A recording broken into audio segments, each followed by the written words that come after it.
Welcome to another episode of That's Some Crazy Shit with Kelly and James. My name is Kelly and my co-host is Mr. James. What's going on, my sister? I know you don't feel good, but I thought we would record anyway because our guest ghosted us. So I'm going to put this episode up. It might even be a short episode. It may not even be our full 30 minutes, but the reason why I'm recording, and this is kind of impromptu, That's Some Crazy Shit, is that you're about to tell us some crazy shit. So let me set it up, okay? Relax, just let me set it up. So me and James were scheduled to have a guest come on to talk about marketing and SEO and how that's crazy shit, but our guest ghosted us. And normally when guests ghost us, we just simply don't record.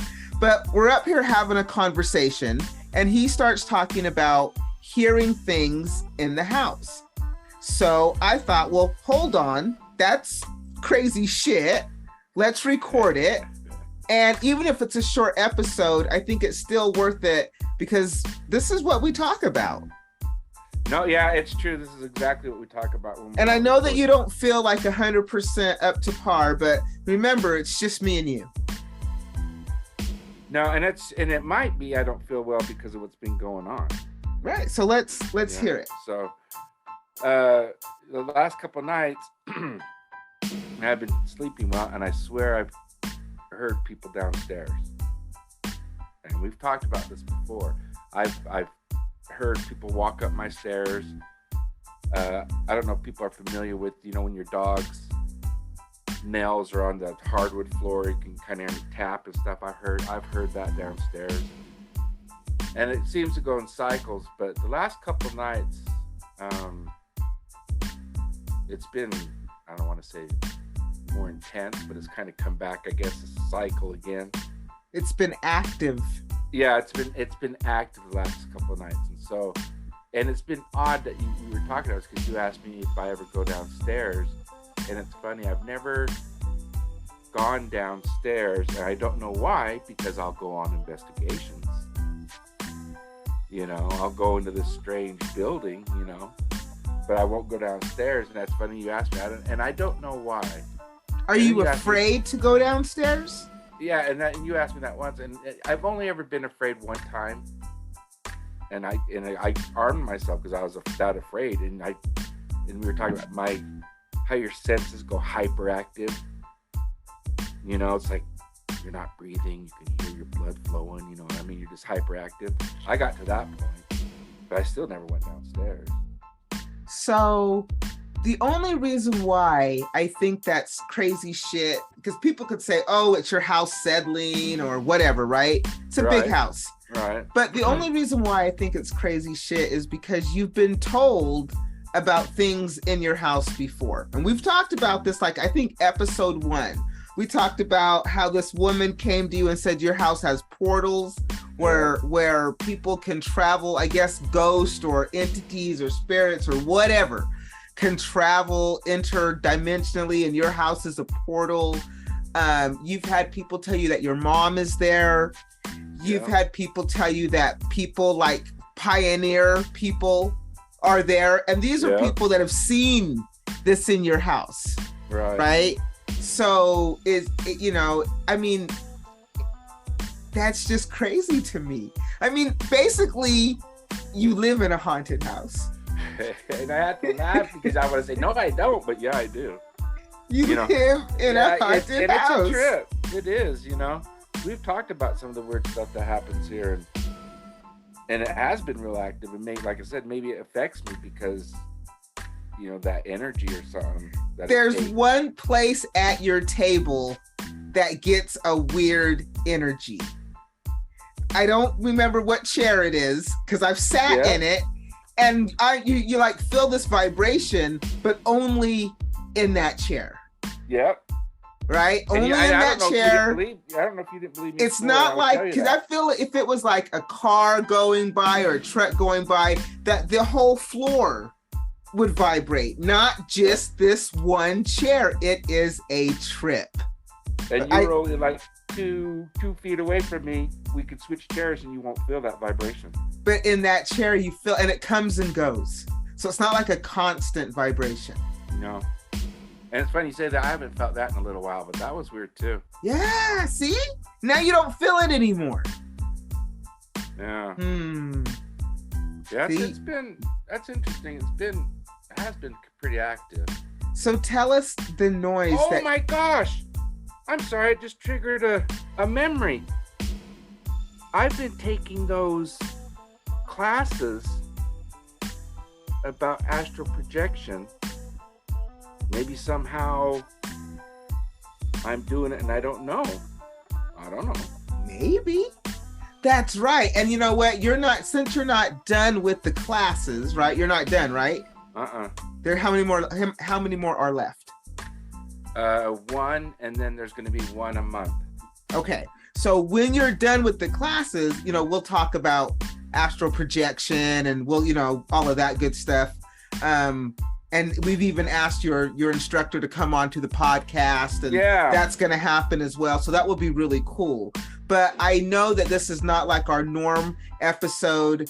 And normally, like I said, when we don't have a guest, we normally don't record because we're really not prepared to do anything but talk to our guests. But this was just so, I don't know, it kind of gave me chills because it's like, you said that you hear noise like when your dog walks on a hardwood floor, you can hear their nails. That's a very distinctive noise. It is. Right? And so that's something hard. That's not like a creaking house settling noise. Right. Right? That's a click, click, click, click, click, click, click noise. Like somebody's walking.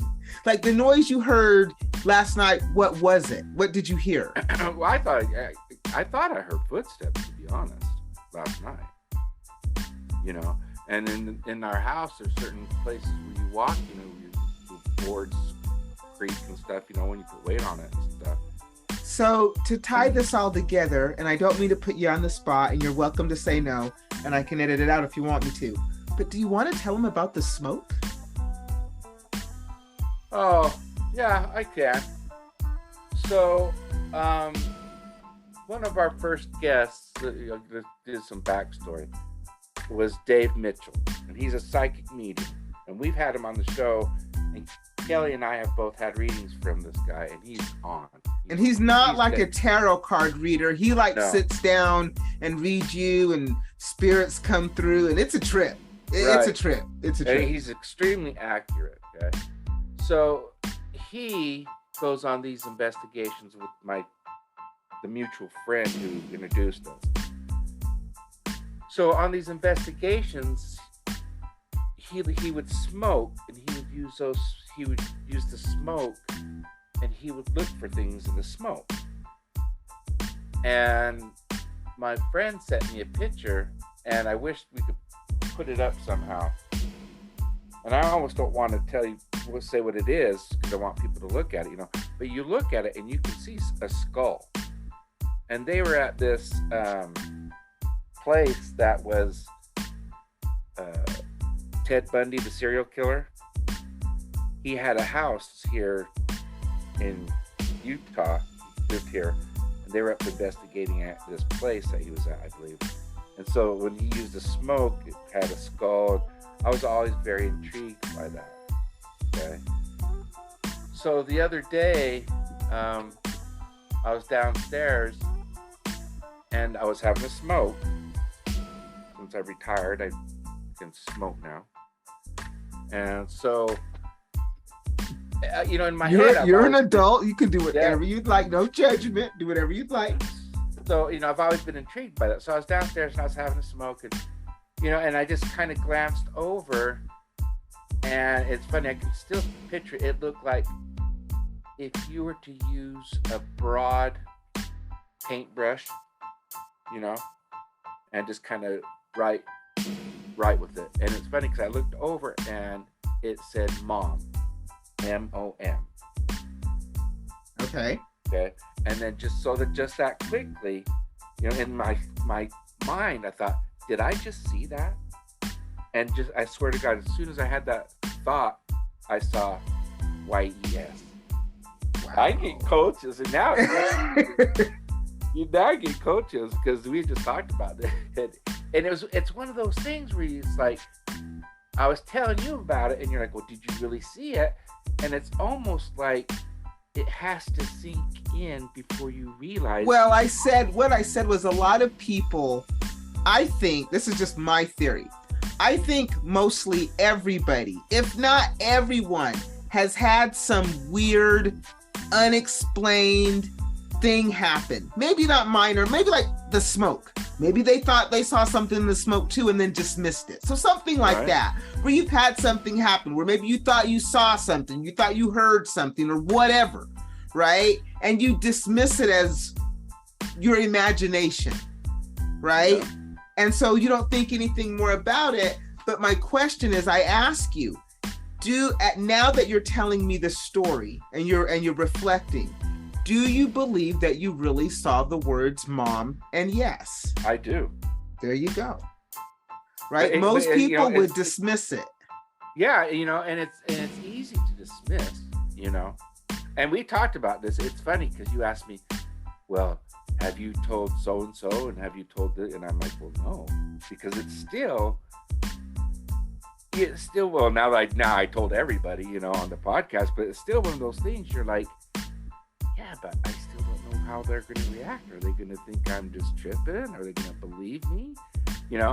But at the end of the day, James, it doesn't really matter what they believe. No, it really doesn't. Right? I mean, and that's the thing. That's why probably most people, as we say all the time, don't come forward with their stories, because they're afraid that people aren't going to believe them, or they themselves maybe are having a hard time believing it. Like, no, that didn't really happen. That was just my imagination. Yeah. I was tired. I had been drinking. It was dark, whatever. Yeah.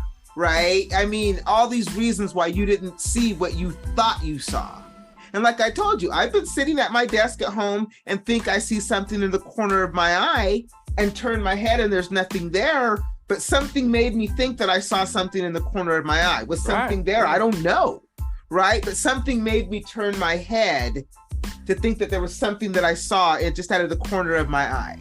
Now, so, and I always is there a shape? Sometimes it's like something just quickly walking by, right? And I'll just shadow people. Yeah, and I'll just quickly look, and it won't be anything there, right? Sometimes I'll be home alone, and my house is not that big, but there are 3 levels, and I'll think I'll hear something upstairs. Yeah. Right? And I know that there's nobody up there. And I usually won't go upstairs. I usually don't worry about it. I'll just continue to work or whatever because I work from home. But every once in a while, I don't get freaked out or anything. But yeah, It's funny because my dad was over one time and we were sitting down watching TV. And like I said, up by my bedroom, when you walk in certain areas, you can hear it creak. And we were downstairs watching TV, and I heard the floor creak, and I'm like, "Oh, that's our ghost." And my dad kind of freaked out. He's like, "We don't have ghosts." I'm like, "But did he hear the floor creak too?" Oh, he heard it. That's why he kind of freaked out. Yeah. And it was like, it's funny because, like I said, I think it just took me a minute to.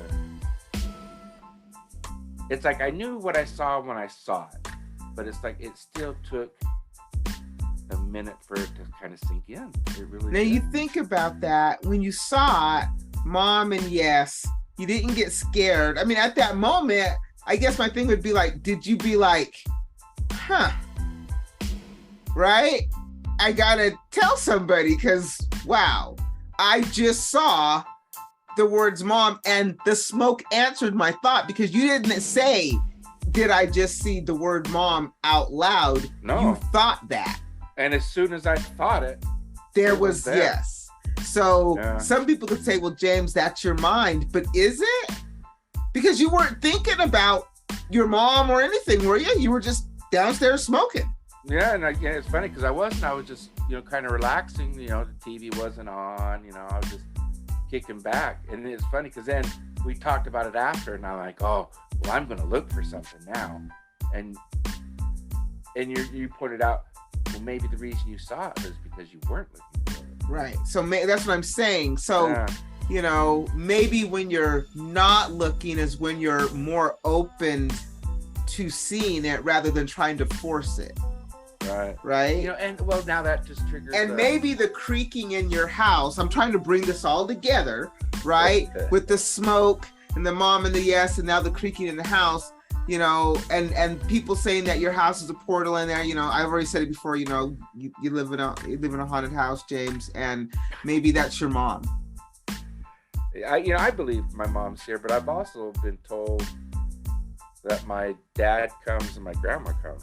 Hey, you know, and so it's a portal. Plus, you've got some pioneer people hanging out. Right? Yeah, I remember, someone June. told us that too. I remember exactly who told you. June, June, yes, because it tripped me out.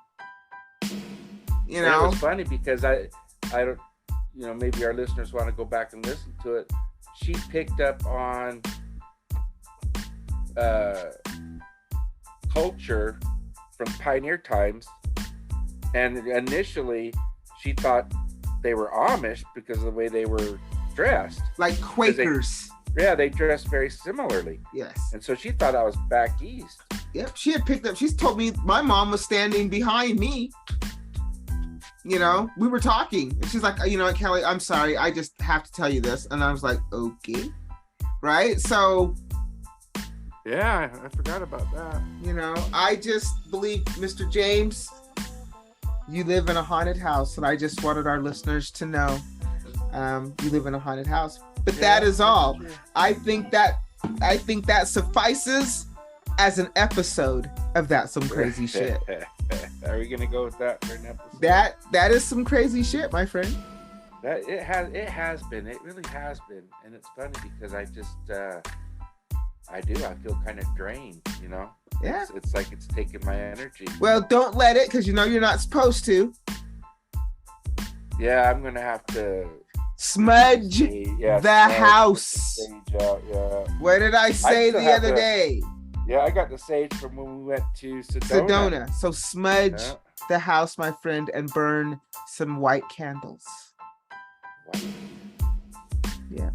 Oh, the guy who's teaching us astro travel did a class on candle magic. Yep. I do like candle magic. It is intriguing. I like to burn candles anyway. So white candles are always good. They're just pure, you know, just good energy, pure energy, white candles. Beeswax candles. I just buy the candles at the little metaphysical store that I go to get the candles. Because I used to burn candles, and then they said like the paraffin wax was bad for people who had asthma. Oh, well, I don't know what kind of candles they are. They're just candles, dude. All right, you can get us on our website, which is www.thatsomecrazyshitpodcast.com. We are now on Twitter, LinkedIn, Facebook, and Instagram. Next Amazon, week, Audible. Yeah, well, those are the everywhere. Social medias, and then you can listen to us everywhere you can listen to a podcast. Spotify, iTunes, Audible, Amazon, Google, all of them. We can get now us. We're on now you can say, isn't it like, Alexa, play That's Some Crazy Shit? Yeah, you actually could. Isn't that Amazon? You could tell Siri to do it too, because we're on iTunes. Yeah. So see, it's even easier. Next week, hopefully, we'll have a guest. If not, it's still gonna be That's Some Crazy Shit. Well, you know what? This turned out to be pretty good, though. Yeah. See, I'm always thinking. You want to throw random bullshit in here real quick, or? I had one, but I can't remember what it was. Oh, okay, I got a quick question for you. Did you see Thor: Love and Thunder? I did. Did you like it? I did. Okay. So now I saw it and I liked it also. I thought it was funny. I thought it was hilarious. The goats were funny. I like the goats. All the screaming goats. Yeah, they were cracking me up. And the funny thing is, in Norse mythology, he has two goats, and it's funny because part of the mythology of these goats is he could slaughter them and eat them as long as he didn't hurt the bones. They would regenerate overnight. And so there was a story, I don't know, it's been so long since I read it, where he stops and there's a, I don't know, person out in the middle of nowhere, doesn't have any food, and he says, okay, you can slaughter one of my goats, just don't, injure the bones. And the guy ends up like breaking the bone to get some marrow or something. So when the goat regenerated the next morning, it had a messed up leg. And so Thor got real pissed off, and I don't know what he did to the. Is that a comic book? No, that was actually a Norse myth. Okay. That I had read, but it was so long ago I don't remember exactly how it went. But so we back on topic. So I guess there's been a lot of outcry or downfall or whatever about the latest Thor. That I've been reading some stuff. They're saying that it wasn't very well received and all this stuff. And what's the director? I can never remember his name. Taki. I don't know his name. I know it starts with a T. He's the voice of the Rock dude. Yeah, he's getting a lot of flack for it. For what though? For what part of this movie? Just the whole movie. I guess because I don't know if it didn't earn enough money or what. Because is that why he's no longer going to do? I read an article where let me preface. I read a headline saying that he is leaving the Thor franchise due to backlash. Yeah, and it's the backlash of the Thor movie. Right, this is probably the article that I read. I liked Love and Thunder. I don't know what the problem was. I thought Christian Bale was a great villain. I thought the script was solid. I even liked, what was that? Who was that? Natalie Portman? Yep, she did. The only one I didn't like was Russell Crowe. And I didn't like the casting of Hercules. Okay, and Russell Crowe was Zeus. Right. And Hercules was, do we know? I don't know who the dude was, but he's like average Yeah, he wasn't anything spectacular. You're right. And so those two things, but that's the only thing I didn't like about the movie, and that was just aesthetics, personal taste. And I guess he's not gonna, and it's funny because before they're like, we'll let him direct any Thor he wants for as long as he wants. We're going to give him all the money he wants. Now, that was at the beginning when Thor was released. Now it's like, oh, he sucks. We got to get rid of him. Well, I thought he took what was deemed the most boring of the franchises and made it really good. I always pronounce it wrong. Ragnarok. Thank you. That's probably my favorite out of all of the Avenger movies. That's my favorite. The Avenger movies, there were so many of them, especially Endgame and blah blah blah. It just got to be so much. I just got lost on what is what, right? But I really like that Thor movie. That and Black Panther are my two favorites. I don't know who directed Black Panther. A black dude, James. Does he have a name other than Black Dude, my friend? Gosh. I don't know. Sorry, I got a little militant there. Yeah, you did. I was like, calm down, my friend. I don't know. I don't remember his name. I will look it up for you real quick, though. That is too funny. I'm sorry. God, you could have freaked me out. It happens. You were channeling someone. I forgot. It was directed by Ryan Coogler. Well, that doesn't help me. What did he direct? He actually co-wrote the screenplay. And it was actually a good story. Yeah, it was actually a really good. Ryan Coogler is a director. He's young. He's 36 years old. He directed. Let's see what he's done. I don't know. Let's look at his filmography. Fruitvale Station, which was really good. Fruitvale Station. That was a true story about a Fruitvale Station in Oakland, California, not far from my sister's house. I used to go to Fruitvale myself to get the train to go into the city.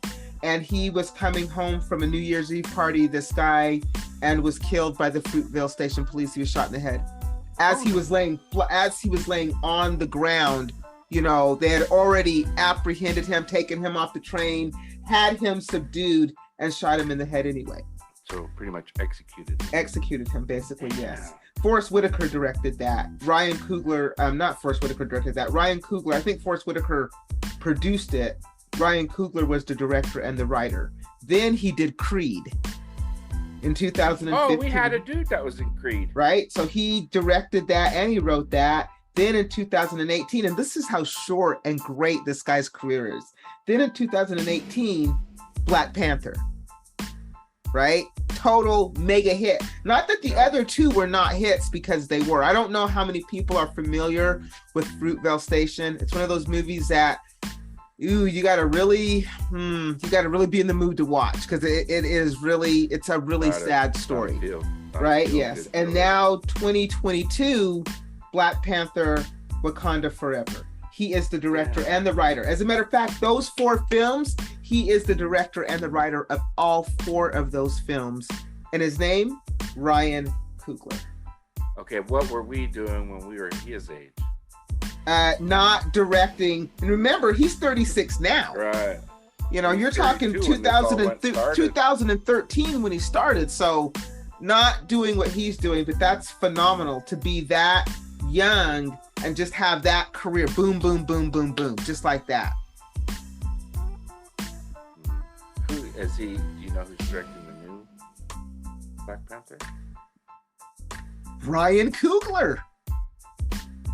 I just told you. So he directed the first one and he's going to direct this one. He wrote the first one and directed it. He wrote this one and it's already done. Obviously, the movie's done. And he directed it. Black Panther, Wakanda Forever. He's done 4 films. This man's done 4 films. Fruitvale Station, Creed, Black Panther, Wakanda Forever. I've never seen Creed. Is that any good? You never saw Creed? You know what? I did like Creed. Michael B. Jordan did a really good job. I do like Michael B. Jordan. It's a spin-off from the Rocky movies. Sylvester Stallone stays in his lane. You know, he's not trying to, gotta fly now. It's all about Creed and his son, Apollo Creed's son, coming up and Rocky training him. And it's actually a very good movie. It's a Rocky movie with the Rocky feel and the comeback and all that. But yeah, and there's also a second Creed too. There's another Creed. And when we talked to the person who was in Creed too, huh? He played the doctor, you said? Yeah, I think he was in the first Creed. Oh, he played the doctor. Because he's the one that told us when they filmed those scenes, there's nobody in the stadium. They insert the crowd later, which I never knew that about making movies. Look at us doing random bullshit. Did he say he improvised or something? Yeah, he said he did improvise. So I remember now. Very cool, James. Well, thank you. Now we just went over Ryan Coogler's career as part of our random bullshit, and that was incredibly random. Hey, we aim to please with our random bullshit, people. So that is it. That's all we have time for. This is basically kind of a full episode. Look at us winging it. That's crazy. It's crazy. We went back to our roots. We did. We went back to our roots. When we're not recording, we sit and talk about this stuff, man. Yeah. All right, dude. So, what we got going on next time? Another guest next week. Guest? Okay. Yeah. Well, hopefully, if not, it will be us. Oh, it's always us. True. True. All right. Well, until next time, people, keep your minds open.